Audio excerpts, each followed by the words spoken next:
You like BTS? Yes, I like BTS. So what? I will marry all 7 of them. अरे तेरी औकात क्या है? तू BTS को कैसे कुछ बोलता है? तुझे पता है पूरे दुनिया में उनकी आर्मी है, हम मिलके तुझे तोड़ से। ये चोचला तो भाई आजकल के हर न्यू जेन के-पॉप फैंस में देखा जाता ही है, और इसमें भी भाई लड़कियों में तो ये बिल्कुल कॉमन है, जिसमें भी कुछ लोग तो ऐसे हैं जो इसको ऐसा करियर सोचने लग जाते हैं बिना सोचे भाई कि वहाँ की इंडस्ट्री कैसे वर्क करती है और वहाँ के लोग कैसे वर्क करते हैं। और अगर कुछ हद तक तुम अपना पिछवाड़ा घिसाते घिसाते जापान या कोरिया पहुंच भी गए तो वहाँ के लोग तुमको सीधा बोलेंगे तुमसे ना हो पाएगा।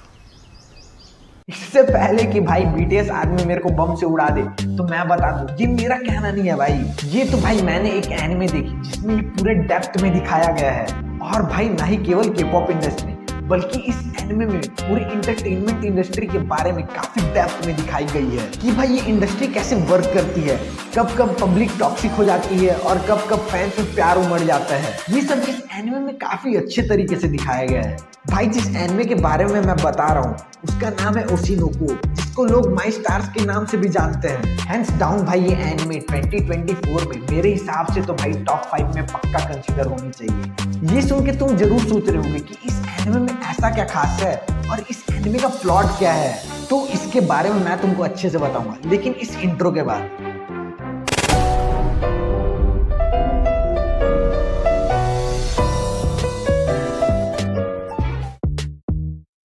गाइस इस एनिमे को हाईली रेट करने के पीछे मेरे दो बड़े रीजंस हैं। पहला तो जैसे कि मैंने बताया था इस एनिमे का कॉन्सेप्ट काफी बेसिक है, लेकिन जिस तरह से उस एनिमे ने उस कॉन्सेप्ट को दिखाया है वो काफी इंगेजिंग है, जो कि तुमको बांध के रखेगा।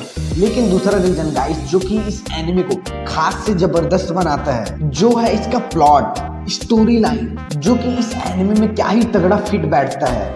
गाइस इस एनिमे का बेसिक प्रीमाइस ऐसा है कि इस एनिमे में एक डॉक्टर रहता है जिसका हॉस्पिटल एक जापान के अननोन जगह में होता है। वहाँ उसकी एक पेशेंट होती है जो कि लाइफ और डेथ सिचुएशन से जूझ रही होती है, जिसका लगभग सेम उम्र रहता है डॉक्टर से, जो कि बी कोमाची नाम के ग्रुप के आई नाम की आइडल की बहुत बड़ी फैन होती है। वो उसके जैसा गाना, उसके जैसा डांस करना और उसके जैसा बनना चाहती है, लेकिन बचपन की बीमारी के कारण वो वैसा बन नहीं पाती है। लेकिन इस क्रूशल टाइम में केवल डॉक्टर इसका साथ देता है और इसको हमेशा मोटिवेट करते रहता है। कुछ टाइम बाद ये दोनों एक दूसरे से काफी ज्यादा अटैच हो जाते हैं, लेकिन कुछ समय बाद इस पेशेंट की डेथ हो जाती है। डॉक्टर के पास भी इस पेशेंट के रिलेटेड बस एक ही मेमोरी बचती है जो कि आई होती है। डॉक्टर भी इस रीजन की वजह से आई का फैन बन जाता है।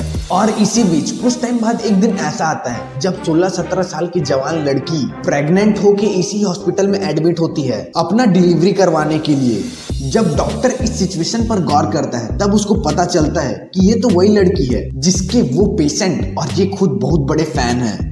यहाँ आई जो कि बहुत बड़ी आइडल है, उसको लाइफ का सबसे बड़ा डिसीजन लेना है कि अपने पीक टाइम पे क्या उसको चाइल्ड बर्थ देना चाहिए। उस सिचुएशन में आइडल हाँ का डिसीजन लेती है और ये सारे इवेंट्स को वो प्राइवेट रखना चाहती है। इसी वजह से ये दूर के हॉस्पिटल में आई होती है। आई और डॉक्टर का बॉन्ड काफी अच्छा बन जाता है और आई चाहती है कि केवल डॉक्टर ही उसका ऑपरेशन करे, और एज अ फैन बॉय वो भी इस चीज से काफी खुश होता है। लेकिन वो बोलते हैं ना गाइस, चीजें इतनी नॉर्मल आसानी से कंप्लीट नहीं होती है, इसमें कॉम्प्लिकेशन तो आना ही आना होता है। तो भाई इस एनिमे में भी ट्विस्ट तब आता है जब हम लोग को पता चलता है कि आई को कोई अननोन पर्सन फॉलो कर रहा है और ऑपरेशन वाले दिन वो डॉक्टर को खाई से गिरा देता है, जिससे हमारे मेन कैरेक्टर की डेथ हो जाती है और इस वजह से वो आई को ऑपरेट नहीं कर पाता है और अपना वादा तोड़ देता है। लेकिन असली मजा तो इस एनिमे का इसके बाद ही आता है जब हम लोग को पता चलता है कि आई के आइडेंटिकल ट्विंस हुए हैं, और वो भी नॉर्मल ट्विंस नहीं गाइस, रिकार्नेटेड ट्विंस। पहला जो कि वही डॉक्टर है जो कि आई का ट्रीटमेंट करने वाला था, और दूसरी वो पेशेंट जो कि आई की बहुत बड़ी फैन थी।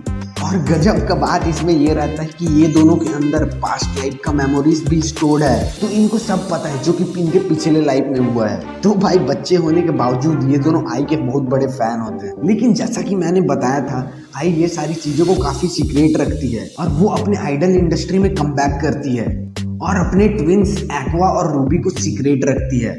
इनकी लाइफ काफी कंफर्टेबल और नॉर्मल चल रही होती है जब से आई अपना कमबैक करती है। लेकिन स्टोरी में ट्विस्ट तब आता है जब एक दिन अचानक वही बंदा जो कि आई को फॉलो कर रहा था, जिसने डॉक्टर को खाई में गिराया, वो आई के अपार्टमेंट में आके आई को चाकू से स्टैब कर देता है, जिसे एक्वा अपने आंखों से देखता है। इस वजह से आई की डेथ हो जाती है। जब एक्वा पास्ट लाइफ की चीजों और अभी जो हुआ है उसको एनालाइज करता है तो उसको लगता है कि ये काम सिर्फ उसका बाप कर सकता है, जिसको एक्वा और रूबी ने कभी लाइफ में देखा ही नहीं। पर एक्वा को इतना पता है कि वो इसी इंडस्ट्री में एग्जिस्ट करता है।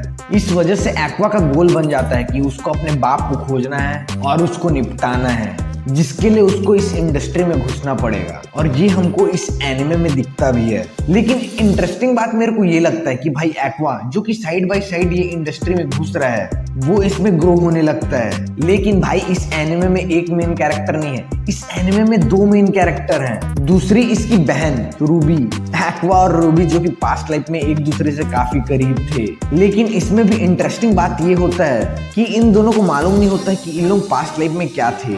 और इस सिचुएशन को देखने में मजा तो आता है गाइस। रूबी का आई के डेथ के बाद सपना होता है कि वो अपनी मॉम के जैसा बन सके। इस वजह से वो आइडल इंडस्ट्री में घुस जाती है। इस वजह से भाई हमको इस एनिमे में इंटरटेनमेंट इंडस्ट्री के बारे में तो पता चलता ही चलता है, लेकिन इसके साथ साथ के पॉप या फिर कहो आइडल इंडस्ट्री के बारे में भी मालूम चलता है, जिसको देखने में मजा तो आता है गाइस। अभी तक जितना मैंने इस एनिमे के बारे में बताया तुम सुन के हैरान हो जाओगे। वो मात्र एक एपिसोड का स्टोरी है और इसका अभी तक 2 सीजन आ चुका है। तो तुम समझ सकते हो कि स्टोरी आगे कैसे बढ़ सकता है। तुम अगर इसे गौर से देखो तो तुम इसके पहले एपिसोड से ही इस पे इन्वेस्टेड हो जाओगे। इस एनिमे में सब है भाई, लव, ड्रामा, इमोशन, यहाँ तक कि सस्पेंस भी है भाई। और जिस तरह से एक्टर्स की एक्टिंग और ये इंडस्ट्री को दिखाया है, वो देखने से तो लगता है भाई कि ये सारी चीजें रियल लाइफ में एक्सिस्ट तो करती होगी। इस एनिमे के 2 सीजन है। पहला सीजन के 11 एपिसोड हैं और दूसरा सीजन जो कि इसी साल आया है उसके मात्र 13 एपिसोड है, जिसको भाई एनिमे वॉचर्स फूक के खत्म कर सकते हैं। तो गाइस अगर ये वीडियो तुमको अच्छी लगी तो प्लीज इस चैनल को सब्सक्राइब करना, इस वीडियो को लाइक करना, जहां मैं ऐसा ही एनिमे रिलेटेड वीडियो लाते रहता हूँ। मिलते हैं अगले वीडियो।